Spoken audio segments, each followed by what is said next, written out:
Welcome to Inspiring Teachers, a show bringing you classroom tips, motivation, and stories from successful educators. Join Tavis Bean and Danny Hauger as they explore the why of teaching. How do you turn the lights off of bad teaching habits? I'm Danny Hauger. Welcome to Inspiring Teachers. Yeah, so in thinking of different ways to get your attention, for new viewers of the show, Tavis and I have been doing a weekly show for 2 years, putting together our best advice and inspiring thoughts for educators, because we feel like teachers are in many ways the backbone of society, and sometimes we feel like the light is just off. And what do you do to get the spark back and bring a little bit of sparkle back with enough light to light up a whole room? I'm going to turn the light on.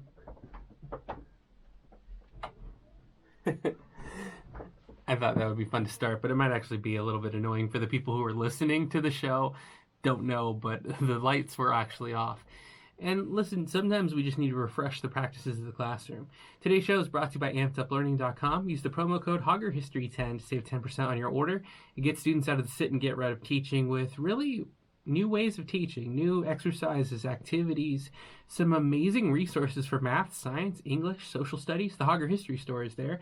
And teachers create these resources that are proven, tested, that work in the classrooms that they want to share with you, and in return you help support them and the two teachers that own AmpedUpLearning.com. So it's a really nice kind of a family affair for teachers, helping teachers out and giving each other support and finding great resources. It's AmpedUpLearning.com. Use the promo code HaugerHistory10. That's one way to get the lights back on, is to find other people's resources that have been effective and give your mind a new way to look at the sparkle on the wall or the subject material in your textbook. Some things that I like to do are take a walk and clear your mind, and don't think about the project that needs creating, the grades that need scoring, or the phone calls that need to sometimes be made. And just think about who you are as a person and how you relate to your own surroundings, because then it's going to give you some grounding and some base to go and communicate to the rest of your students, classroom staff, and teachers. What I mean is this: we're all going through challenges, whether it's November of 2020 or spring of 2025. The challenges may be different, and the environment in which we teach might change, but our humanity doesn't. So, I had a student reach out who really has not been in class, and I want to feel like the most flexible teacher out there during these months that we've been at home in 2020. And now a typical year, maybe you don't, at the high school level, always have an open door, but now more than ever, I think we need to be that open door, those people that we can talk to, maybe the refuge in the day, the breezy walk for that student to visit with someone else who might try to inspire them, give them a second chance, or in this case, kind of a first chance. And so, it created a pathway towards success at any point of the year in which a student who's willing to do the work and wants to turn around and achieve can do so. It's never too late in my book. The light is never permanently off. We can always find a new way to illuminate. So that's one idea. Let's transfer that down to the middle school level. I feel like spark, just like the bright lights that are twinkling above the student, as I can show you around a little bit. Those lights are changing color all the time, and so are the interests of our young minds. So whether it's 4th, 5th, 6th, 7th, 8th grade, if you can show them a little bit of every world, a little bit of every career, a little bit of every interest, game, activity, videos can be brought in at any moment for just a few seconds, and you might captivate someone's interest. If you're in math class, make a math equation out of the news. If you're in social studies, talk about how the world is all connected. The things that seem so far away and don't seem as close as the trees on our walk that we take for a break can all be breezed together. And I use that term purposefully. You are the wind in the classroom. You bring in the fresh air. You control the light switches and the heat and the air conditioning and the Zoom. And if you can remember that, think about what you would want as a person. Do you want a path towards achievement and success? Do you want to see new things that are interesting, or the same thing every day? Are you an open door to second chances, or a doorstop that keeps a door from opening? It's all metaphorical, but it's all your day-to-day life. The things you get stressed about are sometimes because you find yourself in a rigid box, but who holds the box in their hand? Who holds it? You define it. And if you think that a change needs to be made, an addition, sometimes a subtraction, for a breath of fresh air in the classroom, make the change. The first 3 years of my teacher training, and we call it in California BITSA, where it's like basically certifying your career or adding the extra convention to your credential where you're final or official, which feels like is a long process when you're starting out. You feel so structured in. And some structure is great. A routine can be wonderful, and so can the feeling of following plans that have worked for someone else. But really, is that someone else going to be teaching the classroom after that year or 2 or 3? No. And are you going to be satisfied with who you are as a person and how you approach your classroom? I don't know what day it was that I figured that out, but stopped trying to be Mr. Hauger and started being me as a teacher.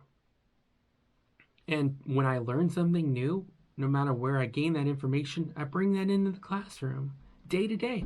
And I ask students for things that they've learned in other classes on the way in the door before you ring the bell or before the class starts or before your Zoom time begins. We could all learn from each other and enjoy the learning and the pieces of fact, the interesting things, the strange, the weird, the funny. Don't forget the funny. That's what inspires me about a good day of teaching. I know you have the feeling some days where like you did a lesson better or you had done it better in the past or it was the best you'd ever done. You have that progress meter, that internal temperature. But ask yourself, are you being a content instructor and is that coming across? Or is it time to take a walk and refocus on the larger picture of life? Because we tend to dwell on our performance during the day as if galaxies are held up by our immense importance. But really the immense importance is the ability to put ourselves in place in the context of that and put the students' minds at ease too. Work hard, yes. Focus, absolutely. Try, give your best, all those things. But also, like, this is an hour of one day, and they all stack up towards a pathway. There are many paths to get to successful places. Let me show you a few options, and let me show you some things I learned. Okay, let's translate that from the high school to the middle school down to the elementary. And I hope that some of these things are applicable to you. You are holding in your hands the future, molding minds, molding people, citizens. A lot of the students I have in government class, some of their mannerisms are going to come back to you guys.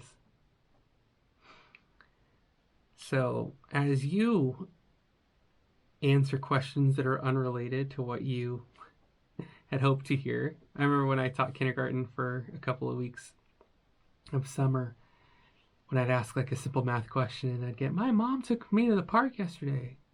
All right. You guys are amazing teachers.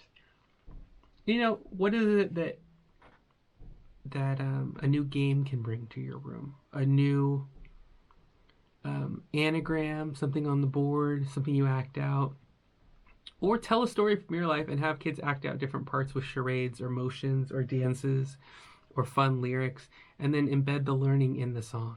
I mean, almost everything we remember from elementary in our adult years, I find with teachers I talk to, are from the songs that we learned and the games that we played. So pick carefully and just, spend time giving those kids some joy as well. Even when we're learning the most challenging subjects in high school, I always try to have a smile on my face and to enjoy my time with my students. If I'm not enjoying my time, what am I doing there? There's plenty of other people who could step in and memorize rote facts. So that's it. That's today's edition of Inspiring Teachers. If you have any questions, find us on Twitter at @ShowTeachers or at Danny Hauger. Also on Instagram. Subscribe to my channel on YouTube as well. Tavis Beam is making fun as well on YouTube, doing a lot of great things, doing cool meditations.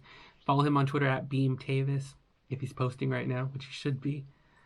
And it's really been great to share some of these. I imagine I'll look back and watch these one day too, whenever I need that breath of fresh air and to turn the lights back on. Thank you, AmpedUpLearning.com. Thank you, Podbean, for this educational bandwidth. And until next time, everybody, Have a wonderful night. Class dismissed.